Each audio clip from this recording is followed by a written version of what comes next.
നാട്ടുവിശേഷങ്ങളിലേക്ക് എല്ലാ മാന്യ പ്രേക്ഷകർക്കും സ്വാഗതം. ലഹരിക്കെതിരെയുള്ള ഫ്ലാഷ് മോബ് ഏറെ ശ്രദ്ധേയമായി.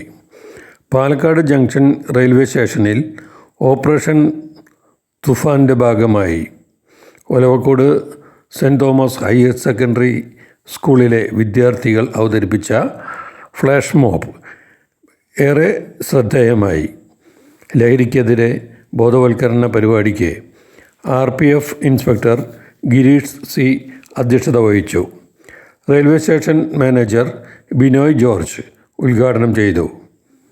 SMR commercial Sirajuddeen, GRP sub inspector Praveen KJ, additional sub inspector Jayashankar P, RPF sub inspector Aparna, Saint Thomas convent principal Leen Rose, Sandhya, Kavitha, Hana Fathima, railway users development committee chairman Khader Moideen എന്നിവർ പങ്കെടുത്ത പരിപാടിക്ക് GRP assistant sub inspector Krishnakumar K ലഹരി വിരുദ്ധ പ്രതിജ്ഞ ചൊല്ലിക്കൊടുത്തു.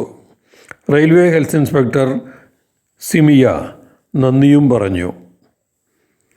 വളരെ ഉപകാരപ്രദമായ ബോധവൽക്കരണ ഫ്ലാഷ് മോബായിരുന്നു ഇതെന്ന് പരിസരത്ത് കണ്ടുനിന്നവർ പറഞ്ഞു. കുട്ടികളിൽ ചെറുപ്പം മുതൽ തന്നെ ലഹരിക്കെതിരെ ബോധവൽക്കരണം നടത്താൻ ഇത്തരം പരിപാടികൾ വളരെ നല്ലതാണെന്നും കണ്ടുനിന്നവർ പറഞ്ഞു. ഇതിന് നേതൃത്വം നൽകിയ RPF ഉദ്യോഗസ്ഥരെയും കോൺവെൻറ്റ് സ്കൂൾ അധ്യാപകരെയും ഏറെ അഭിനന്ദിച്ചാണ് കണ്ടുനിന്നവർ മടങ്ങിയത്.